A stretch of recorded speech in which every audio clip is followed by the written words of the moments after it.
Hello, how are you? I hope you're good. Really sorry it's been so long since I've uploaded. It's been a little bit hard for me to film recently, so I did very much have every intention. The moment I start filming, the cat's in the litter, so I'm sorry if you can hear constructional works.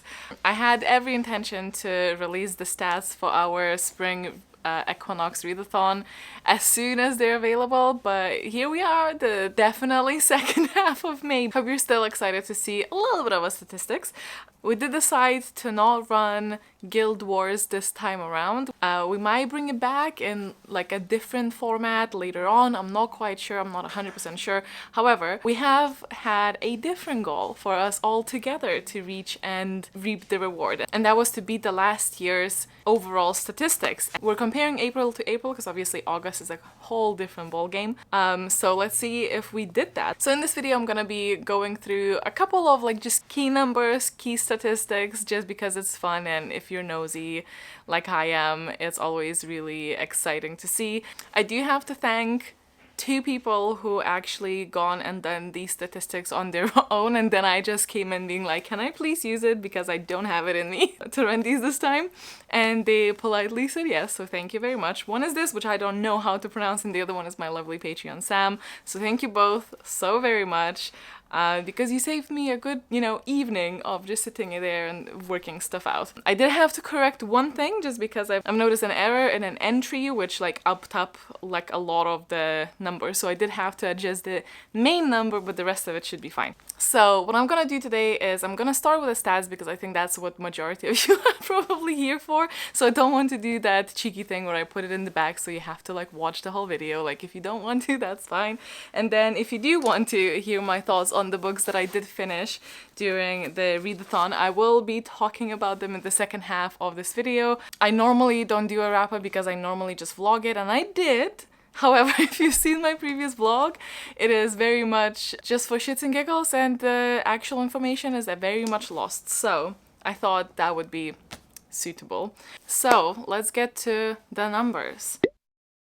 You know what, I'll start with the last year. So last April, we have read the total of 6,375,575 pages, which total to 21,231 books. And this time around, drum roll please, did we beat it?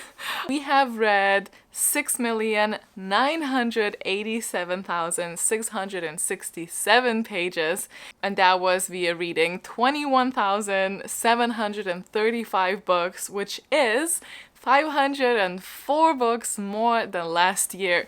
Yay, we did it. And that means that we actually get all of us get to start 3 days early in the next semester if you so choose to. You don't have to, but you can. Which does mean that I do need to, announce it definitely in time for people to do that, but normally that is the case, so it should be fine. So congratulations, you've done so very well. I hope you had a really good time reading, and these are numbers that my little brain doesn't seem to be capable of really wrapping itself around because it's just a very hard number to imagine. So the big numbers out of the way, I wanted to mention a couple of other fun little bits. Whilst again we're not allocating any points towards the guilds, I think it's still fun to kind of mention who read what and how much, and all of that. So for the guilds, the guild that read the most, and also probably the reason why we're not doing the guild wars, because it is substantially bigger than the other guilds, and even if you start averaging stuff out, it's hard, even if you take the mean. Anyway, it doesn't matter. So these were the stats for the guilds. Obviously the Order of the Crescent read most, followed by the House of the Arcane, and then the Archivists, and then the Mindwalkers. Outside of the Order of the Crescent, everyone was really close. So that's interesting. Most books and most pages were actually accumulated through the quest, and this is a very good time for me to obviously ask as well, did you enjoy the quest format that we had this year, when we have like a choose your own adventure, Google folder kind of adventure reminder? You still can do it, by the way. It doesn't end in April. You can do it anytime you want, and you still, for every book read for that quest, earned 10 guild reputation points. But let me know if you enjoyed it in that format, because I am likely to continue that if you did. But quests did end up contributing the most to this, to the books read, with 4,492 books and 1.25 million pages. The class that was actually most read for is somewhat surprising, and that's astronomy, so that's exciting. Alchemy was number 11 in our popularity of classes out of 14, so not that popular. a somewhat even distribution throughout the classes, as you can see. One of my favorite categories is which book was the most read, just randomly between us, and it is Silver in the Wood, which is funny because it was actually one of the books that I read as well. It makes sense because it has silver, which was an alchemy prompt, and it was quick, and 115 people decided to read it. The next one was read by 73 people that logged the books, and it is The Last Tale of the Flower Bride. Really not far behind, with 72 people reading this book, is Legends and Lattes. So these three books were our most read in this readathon. It's always so intriguing to me to actually see what they are. It usually does feature like a new release, which in this one would be The Last Tale of Flower Bride. I think The Silver in the Wood was actually quite like a long time ago, but because the prompt wasn't even that niche, you do have a lot of other titles with like metals in the name. And Legends and Lattes is also quite surprising because it isn't a new release, and I can't quite remember. This is why I make the video, so I can actually check if it made it into like the top whatever last time as well. But that's interesting. I hope people enjoyed it when they read it. If we are looking at books per student in the guild, The Archivist actually read the most, 9.87 books per student. In the second place is Order of the Crescent. Then we have House of the Arcane and the Mindwalkers are in the fourth place. And lastly, of course, we have to mention some very extraordinary students who read an unbelievable amount of pages. And let's do it for each guild because that just seems nice. Jen, with a whopping 18,369 pages read, definitely contributed a hell of a lot to Order of the Crescent. I think we can all agree that they deserve 10 guild reputation points to their personal tracker, because that, my friend, is insane. So well done on that one. The Archivist, very similarly, had Amber Lee with 16,074 pages read, also 10 points to you. House of the Arcane had Merwin with 12,820 pages, and the Mindwalkers had Illyria with 11,474 pages, and of course 10 points to each of you as well. That is extremely impressive. I am very, very impressed. But it doesn't matter how much you read and how much you didn't read. As long as you all had fun, that is my mission accomplished. I really hope that it was fun. I cannot believe we actually did beat our previous year's record. Like, it doesn't matter if we don't, it's just like fun to track, but we did, and I wasn't sure that we would, but of course a lot of people logged their books right after the readathon, so it just shot up at the end. I'm very impressed by you. I hope you had a lot of fun, and most importantly that you found some books that were, you know, brought you some joy, tears, emotions, whatever you look for. But that is the stats done, and let me talk to you about the books that I have read and enjoyed or didn't.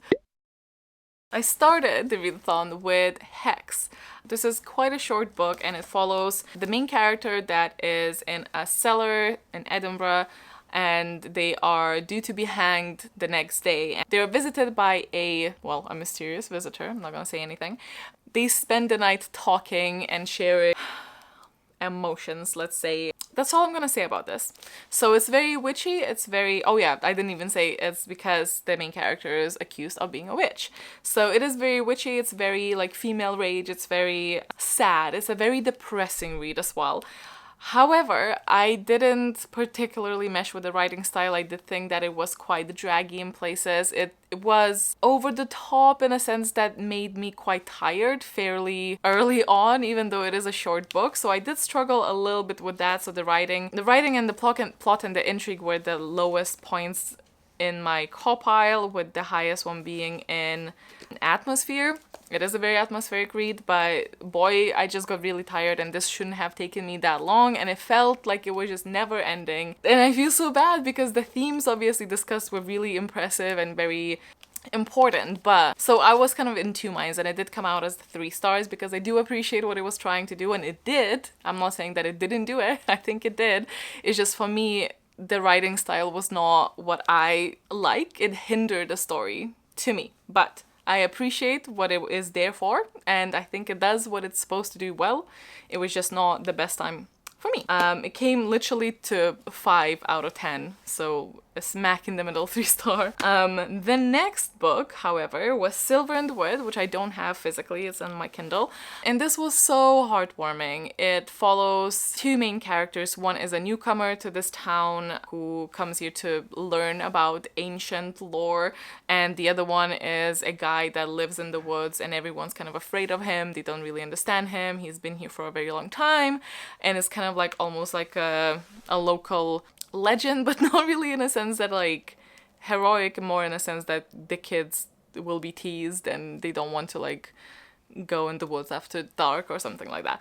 And their paths obviously collide, and it's very wholesome. I really enjoyed it. It read fairly quickly, and it wasn't, you know, as laborious as I thought, because I don't know why, but I really thought that this is gonna be like the reverse. I thought the Hex is gonna be a more of the writing style that Silver in the Wood came out as, and Silver in the Wood I thought is going to be so lyrical, and it wasn't. It was to an extent, but it wasn't to the point where I couldn't deal with it. It was actually quite sweet and I enjoyed it. I don't think it's gonna stick with me for a very long time. It was nice when I was reading it. I don't know that it's gonna be like an all-time favorite, so it didn't quite reach 5 stars, but it did reach 4. Not 4.5, but 4. So we'll take it. We will definitely take it. Ranked it again the highest in atmosphere because I do think it is extremely atmospheric. It's such a nice vibe, and if you are into mysterious woods and dryads and any type of old folklore vibes, I think you might enjoy this quite a bit. And I also scored it quite high in writing because I do think that the writing was just the right amount of everything that they were trying to do there. And I obviously scored in the other categories fairly high as well because it came out as a 4-star, but those were the peaks, I guess. The surprise of the month, and the one that literally it just shook me because I came in thinking I'm gonna hate it. I don't know why. I think I've seen so many things on the internet that people were saying that it's so annoying and shallow and like kind of superficial, and I'm gonna go ahead and absolutely disagree, but I think those reviews did set my expectations super low, which might have helped, I guess. But the book is We Were Liars, and it is from an unreliable perspective. It is trying to figure out why our memory, you know, is lacking in certain areas, and I do think there were bits that I can see why it would be annoying, like the whole group. This is about rich kids meeting every summer, and they are called the Liars. They're like related, most of them, and we never really get told why. I've heard that in previous editions it was included, but it was kind of edited out and it wasn't in mine. But it didn't really bother me because it was chaotic, and the last thing I expected from this book is migraine rep, and then I got it. I was just completely unaware of it. It took me by surprise, but again, it was a good surprise. It was such a hard book to put down. It was easy to get through, even though I also understand the formatting of it did grind on some people. I personally enjoyed it because I like when things are a bit different. Did it have bits that were a bit of a dud? Sure, but overall I was just intrigued to see what's happening, excited about the mess, even the plot twist. It was kind of like, it was not the best, but I was there for it. Like, I'm like, yeah, sure, yes, okay, makes sense, I guess. There were definitely a couple of bits in logic that felt to me that it was just convenient and done for the plot. I don't think that real life people wouldn't necessarily act like that, especially the adults. So that was the lowest ranked bit with logic. Intrigue was a 10. I read this in like 2 days, and I can't tell you how unexpected that was. I like the plot. I enjoyed it as well a lot. It was a 9 in enjoyment. The writing and the logic were the lowest, and it still was like 7.5. The writing, it quite like juvenile and simplistic, but and clunky in places. places. Oh yeah, there were a couple of sentences that were very cringy to read. Like, the cringe was there, I will say. But overall, it got a 4.5 stars. Was the biggest surprise. I think it's a fun time. It's not a good time, like, if you know what I mean. Like, it doesn't deal with fun topics at all. There's so much mess, but everyone is so flawed, and I like that. I like that there's so much, you know, trauma and realness, and not everyone is just like, oh, everything you do is, you know, great. And when we see, like, and we're promised morally great characters, a lot of the time I feel like we don't get that, and I do think that a lot of characters here could be considered that, but more than anything, they're just people. Anyway, I'm not gonna say anything else about this one, but it was a pleasant surprise because I expected to hate it and did not. The next book was The Anthropocene Reviewed. This is a collection of short stories. They are, you know, contemporary, real life based. Some were better than others, some were extremely good and very relatable and very punchy in the feels. Some other ones were just okay. They were, like, you know, on topics. Topics were really funny. Like, some of them are just, you know, like Diet Dr. Pepper and like scratch and sniff stickers. So you think then it's like, what are you gonna talk about in that topic? But they find a way. They find a way, and it's interesting, and some of it was a bit less interesting than others, but I still really enjoyed it. It came out as 4.5 again. I will say in some points I did kind of lose interest because of some of the stories. Again, they're not, just didn't grab my attention as much. I didn't really care, especially towards the end. I do think that I actually even highlighted the bit about the best one.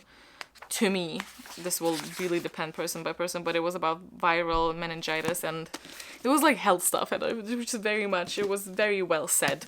So overall, I really enjoyed it. I didn't maybe love it as much as I thought, because I thought it would be the best, and that one story literally carried this book so much to me. But at the same time, I did enjoy a lot of the other ones. It's just like, I think if that story was taken out, it would have been probably like a 3-star, if that makes sense. Like, it was just very meaningful to me. So it literally bumped it up like a whole star. And the writing was brilliant. It is a certain type of art to make essays about such things and still make them enjoyable. A really good book. I enjoyed it a lot.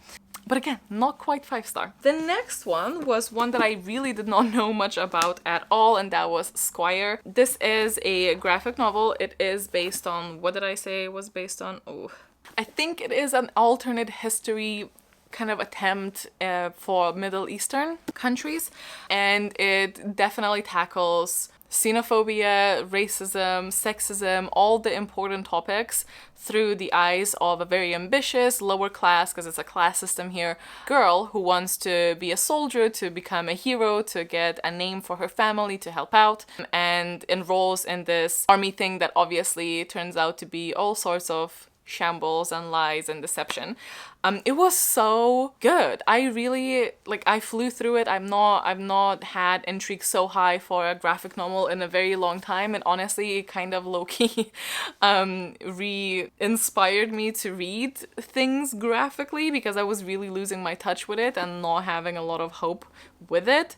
So in a sense, this means more to me as well, because it genuinely just kind of gave me hope that actually maybe I still do like graphic novels, maybe I still do like comics and manga. So it came out as 4.5. I thought that the characters and art style and the intrigue were the highest points, and I think some of the logic bits and some of the writing bits were maybe a bit not as good, but everything was quite strong overall. I would recommend it. I'm no expert, but I think it was good. Speaking of good, one of my favorite books in the world is the 5th season. Unfortunately, the last book, and I did know, like everyone always says, obviously not like some people obviously think differently, but a lot of people do agree that the first book is the best, and then the last two just don't quite compare. They're still good, but they don't quite compare. So I finally finished The Stone Sky. I've started this before, finally finishing it. The whole series is a high fantasy in a world where magic is very much frowned upon, and it is based on like seismic activity. So it's a lot of like earthbendy type of things with a lot of hard-hitting themes. It definitely does get more sci-fi in the second and third books. I do, however, think that the payout for, like, so without saying too much, we have certain characters that are far away, but they're tied from a certain standpoint. You want them to meet and have like a chat or a resolution or something, and I do think that that didn't quite satisfy me in the way that I was hoping to. I do think that it got a bit convoluted in general, somewhere in the middle of the second book. For me, I still enjoyed it. Like, Syl Anagist bits as well were so hard for me to just keep in it. I kept like daydreaming and like losing focus, and maybe it was my mentality as well. It could have been just the wrong time, but it overall just felt quite messy, and I'm so sad because I love the first one with like my full heart, and it could be me. It could be me. But I do know that a lot of people say that, you know, the first book is just unmatched. But I gave it 3 stars. The intrigue, surprisingly, was the lowest point in my rating. Everything else very much was between 6, 5, and 7 rating. So it came out as a 3-star, and it hurts me physically, but it's okay. It's okay. At least we finished the series. The next one, I can't believe how many I've read. I'm not used to going on and on and on. Was Highly Suspicious and Unfairly Cute. And this was actually my last book for my classes. And when I finished this, it officially made me graduate from the semester. Very proud. Very good times. So Highly Suspicious and Unfairly Cute is a YA romance book by Talia Hibbert, who wrote the Brown Sister adult romance books that I really like. It's my favorite romance. Not that I've read many, but it is my favorite still. And this one was definitely cute. It definitely had some topics that were handled, I think, quite well, especially when it comes to parental trauma. There was also OCD and all sorts of like teenage feelings of, you know, being left out, being not understood, being different, being too similar. Like, it was a whole palette of things. At first, in the first half of it, I actually thought it was gonna be a 5 stars. I was like flying through it. There was some good humor. There was some. It's still super weird for me to read a book and like TikTok being mentioned, because the main character has a TikTok account that's like quite famous. She like puts out conspiracy theories, which is quite fun. Both of these characters are overachievers. They basically go into this program where they can succeed in this program. They can go and be admitted to any university, all expenses paid. So it's like obviously like big stakes, right? Issue for me with this book was logic, because that competition was all based on some weird camping thing, and during that camping thing it just made no sense to me. Like, why? What are we ranking them on? I was so excited for the competition aspect of this book, because I was like, oh, fun. We have, you know, the romance, but we have also like school setting, but we're not always at school, and it's like just at the end of school, so that's a sweet spot for me.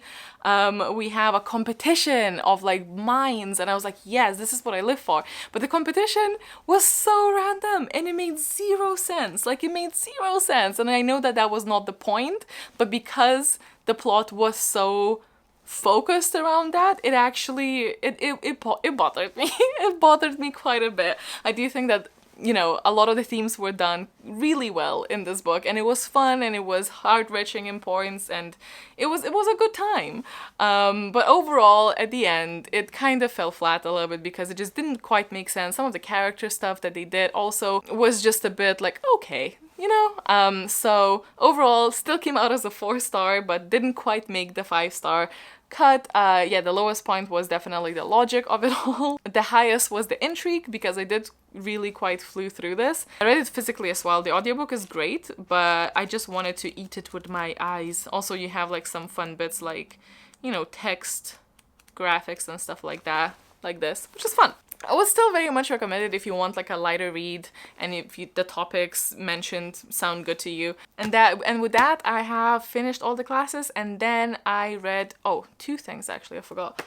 2 things for my quest. So The first one was Pines, and this was a book that kept going onto my TBR for so many years. This is the first, well, I don't know actually if this is the first, am I about to lie? This is one of the first, definitely earlier work by Blake Crouch, and he is the author of one of my favorite books, which is Dark Matter, and I also really like Recursion. Update was like, okay, but not as good. And Pines was not it for me, and I know people say they loved it. I actually loved the show more, especially the second season. It does not follow the books as much. The first season definitely does. Like, there are more books in the series, but I just decided I'm not gonna read them, so I just watched the show, and then I read some stuff online to just spoil myself what's in the books. So in the books a certain character continues, and in the show a certain character doesn't, and I think genuinely made the show better for me. I know people say they don't like the second season of the show. I actually did. I thought it was fine. I like, there were some bits that were like, why? And they reused the same shot like so many times, but overall, I actually really enjoyed it. It's that type of suspense, speculative stuff that I'm really into. But boy, this guy was insufferable, and maybe you're not supposed to root for them. Maybe this is like an unlikable character you're supposed to not like, but it felt like we were not supposed to dislike him as much as I did. There were some jabs made about like race and fat people and women that, it felt very aged, let's say, and and overall I just didn't love it as much. It still had a very good premise, and I loved the twist at the end, so I still couldn't say that I didn't enjoy it because of that. Like, it's my sweet spot, you know, this stuff, like this shit is what I eat. Like, it's good, I like that. So it still came out as a 3.5, but I have so many like icks with it that I just couldn't continue with the series. But I'm very glad I watched the show. I actually really like the show better than the book, which could be an unpopular opinion. And then I did read another thing for the readathon. However, it's kind of part of a different project that I'm still working on. So you'll see my thoughts about that one there, and I think I'm gonna wrap it up here because I've been talking for a very long time. But thank you so much for participating in the readathon if you did. If you haven't, maybe you will in the future, so you're always welcome. Hope you had fun. Let me know what was the best book that you've read. I think for me, I didn't get any 5 stars this time, which is quite sad, but I think it'd have to be between the Anthropocene Reviewed or actually We Were Liars. It was just so surprising, but I think the Anthropocene or Squire? I honestly don't know. No 5 stars, so it was hard to pick, but I did get a couple of 4.5s. And that's also fine. But yeah, thank you so much. Stay awesome, stay kind, and I will see you in the comments and also in the next video. Bye!